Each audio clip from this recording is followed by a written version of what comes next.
Sassicaia and Ornellaia are among the most sought after, the most expensive Tuscan wines made from Bordeaux grape varieties. They're wonderful wines. The only thing that's not wonderful about them is the price. Both of them retail anywhere from $250 to $300. That's if you can find them. They are among two of the first Super Tuscan wines. That term is actually not an official term, however. Super Tuscan is a colloquial term. Back in the 1960s, when the Italian government was trying to model the Italian DOCG system, basically appellations after the French system. In Tuscany, for some reason, a lot of regions like Chianti required that Sangiovese be blended with white grapes. There were producers that wanted to make 100% Sangiovese. Some even wanted to grow Cabernet Sauvignon, Merlot, Cabernet Franc. That was not allowed under the Italian appellation system. Sassicaia came out in the late 60s. Ornellaia was released in the early 80s. Those wines had to be sold under Vino da Tavola, which means table wine, the lowest classification of wine. Those wines started selling for more than the Italian appellation wines, which was a little bit uncomfortable for the Italian government. In the 1990s, the Italian government came up with this IGT system called Toscana IGT to kind of solve that. It didn't have as much cachet with consumers. Critics started to dub these real high-end, highly scored wines as Super Tuscan. There is no definition of what a Super Tuscan is. Sometimes you see wines that are 100% Sangiovese. Sometimes you see Sangiovese blended with Bordeaux grapes or full-on Bordeaux blends. In this video, we're going to taste Super Tuscans that are Bordeaux blends. There is a history of appreciation of these varieties in Tuscany. Ian D'Agata, a really famed Italian wine writer, recently wrote an article saying that in the 1940s, Italian nobility, they weren't drinking Tuscan wines, they were drinking French wines. There's a small appellation called Carmignano. It's near Florence in Tuscany. It's the first appellation in Italy to not only allow but require Cabernet Sauvignon to be blended in with the Sangiovese. The Consorzio at Carmignano claims that Cabernet Sauvignon was actually there as early as the 16th century.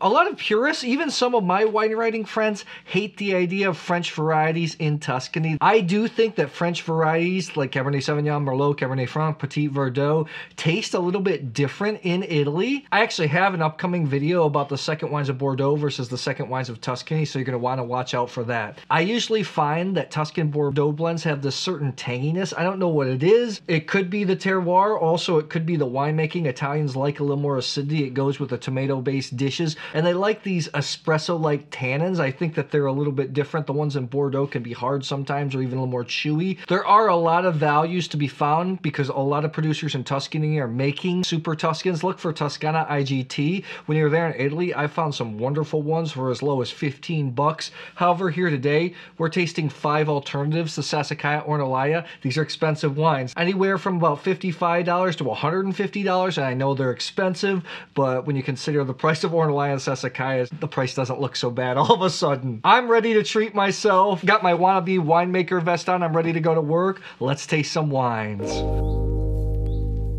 Some big time wines tasting out of a big time glass. I have my Gabriel Glas Gold Edition. These are hand blown glasses, lighter than a Zalto. The only problem is they're not always readily available. I do have a link for the Standard Edition, which is a lot cheaper. A lot of people have purchased it, like it. I'll put that link in the description box. Helps the channel if you purchase with that link, so thanks a lot. I'm actually pretty stoked. Let's go on to number 1 here. The room smells like grape Powerade, grape Gatorade. These are fresh Super Tuscan wines. I think the vintages range everywhere from 2018 all the way to 2021. These are young. These are wines that are meant to be laid down in the cellar. However, I do find that Super Tuscan wines can be approached pretty young. They're delicious, but if you want some of those aged notes, you want to put them down in the cellar for a little bit. Let's get started. Wine 1, really nice right off the bat. Gravelly. It has just a hint of capsicum, not Loire Cabernet Franc bell pepper, but just a touch black cherry, just a touch of mocha, like leather, tobacco. These wines are already complex even when young. Really nice. This smells more Bordeaux than it does Tuscan. Let's see on the palate.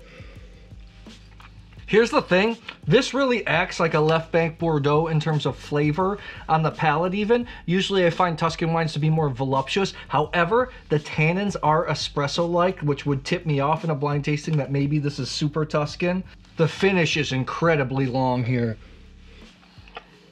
That's good wine. Let's move on to 2.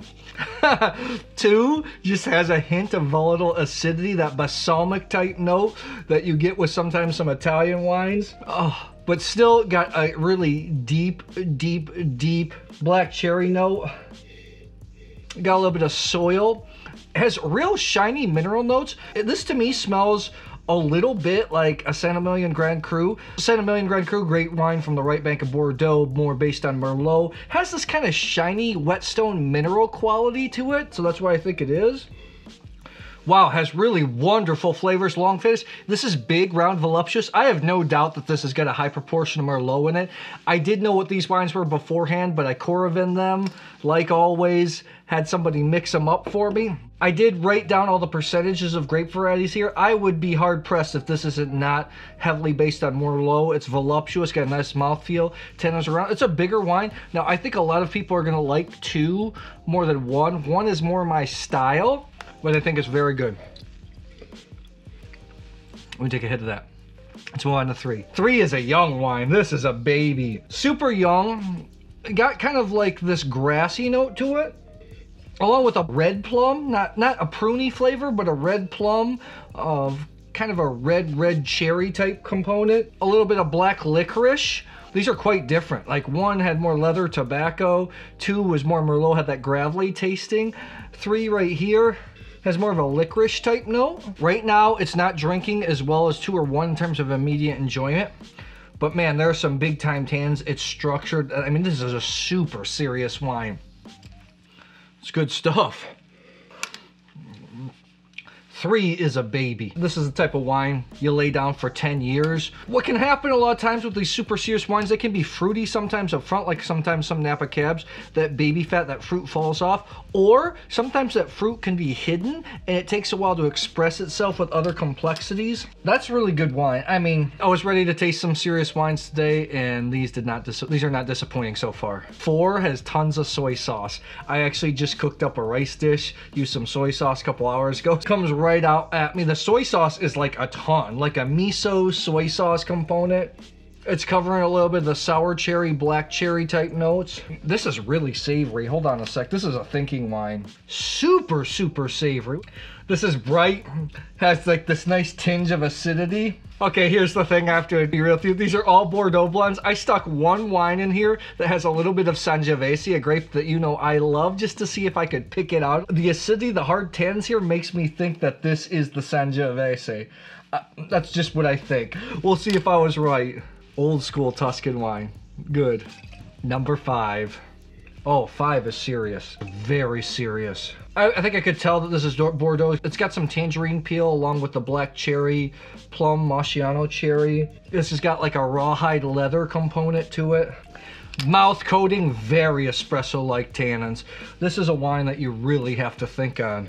I gotta check again with wine 3. Usually I think a super Tuscan wine's ready right out of the gate. 3 and 5 so far are wines that are quite shy, but you can tell they're super serious. You ready for the reveal? These are very serious wines. A lot of these wines I think you need to lay down for quite some time, honestly. We'll go from lowest scored to highest scored like always. Number 4, the soy sauce savory has the acidity. Remember, it was really savory, really like miso soup soy sauce, along with those black fruit components. Highest acidity out of all of them. Remember, I stuck 1 in with Sangiovese, and I think this is it. Now here's the thing, I don't think it's all come together yet. I think it still needs some time, but I gave it 93 points. I think it's serious, very serious stuff. Let's take a look here. This is not the wine with a lot of Sangiovese in it. This is the Tenuta Sette Ponti Areno 2021. I did say, maybe I thought 3 was the youngest. This is 120 bucks, 50% Merlot, 40% Cabernet Sauvignon, 10% Petit Verdot. I've been to the estate before, beautiful estate. Had some older vintages of this wine. It comes along really nice, 120 bucks. I know it's not cheap. Another thing about Tenuta Sette Ponti, their second wine they call Crignolo, that actually has Sangiovese and Cabernet Sauvignon in it. That's like a $30, $40 wine. If you can't afford the Areno, I recommend buying the Crignolo. You get some of that house style at a more affordable price. Although if price is of no object, get some of these, lay it down. 2021 too, this is a baby, not even ready to really be drunk yet. But usually this is a crowd crowd favorite, and it just ages beautifully. 93 points. Let's move on. Number 1, I think, is the only wine in this set that I actually really want to drink right now. I didn't score it the highest, but it's more my style. It was Bordeaux, nose, palate. The only thing that tipped me off it might be Italian was the tannins were really nice. Had these nice espresso-like tannins. Lots of leather, which I'm a sucker for. Tobacco, 93 plus points. It's already super complex. You ready to see what it is? Let's see if it's a Sangiovese one. I didn't get that right. This is the Tenuta Licinia. This is the Sasso de Fata 2019. $76. I think this is near Arezzo. I think this is near pretty close to Sette Ponti. So we're talking about the southeast corner of Tuscany, where it's a little bit lower elevation. The hills come down from Chianti Classico. 70% Cabernet Sauvignon, 25% Cabernet Franc. I got some of the leafiness, remember? 5% Petit Verdot, which also can be Savage. $76. Gorgeous label. Really reminds me of Lafite Rothschild or Abreu in Napa. The only thing is this wine's not easy to find. I think this is gorgeous. I actually want to drink this tonight. That is delicious stuff. I don't know a ton about that producer. They just randomly sent me some wines, and that wine is good. I want to drink it right now. Okay, a couple more serious wines here. Number 5, Rawhide Leather, deep, rich, full. This is the wine for a lot of people like expensive Napa Cabs, Malbecs, real serious stuff. Rich, full. The Rawhide Leather really got to me. I gave it 94 points, but this wine is not ready to drink right now. You lay this bad boy down. Still, it's super serious. 94 points. Serious wine. This is. I didn't get it. This is the only one that has a little bit of Sangiovese. This is the Podere Capaccia Toscana IGT. This is 50% Cabernet Sauvignon, 25% Cabernet Franc, 25% Sangiovese. Similar blend to the famous Antinori Solaia. This comes in at $60. 2019. Fantastic vintage in Tuscany and a lot of Europe for that matter. It's from the village of Rada, which is probably my favorite village in Chianti Classico. High elevation, some really, really well-renowned producers in Rada. I think that wine is outstanding, but man, 2019, it's a baby. Delicious, but man, you need some time. Let's move on. The top 2 here.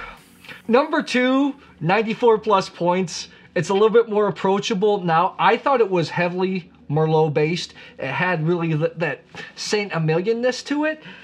A lot of graphite in the back end. I do think it has a lot of Merlot, but you know, I could be fooled. That's why blind tasting's funny. 94 plus points. I think this is a killer wine. And it doesn't have a lot of Merlot. Man, that's what power of blind tasting. This is the Mazze Tenuta Belguardo Maremma Toscana Rosso Riserva, $64. 85% Cabernet Sauvignon, 15% Cabernet Franc. 2018. So this is ready to drink right now. This is a steal. Maremma. It's in the southwest corner of Tuscany. Used to be a marsh. That's where you get Morellino di Scansano. It's a clone of Sangiovese, but you get a lot of Bordeaux blends at really affordable prices. And I think this is 94 plus. I think this is a heck of wine at $64. That's really good. It has, to me, like Saint-Emilion, right bank Merlot-based wines sometimes are easier to drink younger. That's the beauty of Tuscan Cabernet Sauvignon. 85% Cab. It's ready to go right away. I just think a lot of people are going to enjoy that. The top wine had the most licorice. I remember I said it wasn't showing its best. But I could tell on the palate there was just tons of concentration, tons of complexity. It was long. I thought this was a wine that, man, it has a big, big, big future. 95 points. It's the most expensive wine in the bunch. This is the Tenuta Biserno 2020. This is a blend of 32% Cabernet Franc, 32% Cabernet Sauvignon, 30% Merlot, 6% Petit Verdot, $150. This is the wine of Lodovico Antinori, who started the project Ornellaia. This was his project after he sold Ornellaia. You kind of see some of that story in the documentary Mondovino if you're interested in this. I know Lodovico likes a lot of Cabernet Franc. Maybe that's why it wasn't just as fruity early on. I know he makes a super, super high-end wine made of 100% Cabernet Franc. That's like $300 a bottle. $150. I know that's not cheap, but that is a heck of a wine. So tell me, do you have any other affordable alternatives to Sassicaia Ornellaia? Have you tried any of these wines before? What do you think of Bordeaux grapes in Tuscany? I'd love to hear. Drop it in the comments below.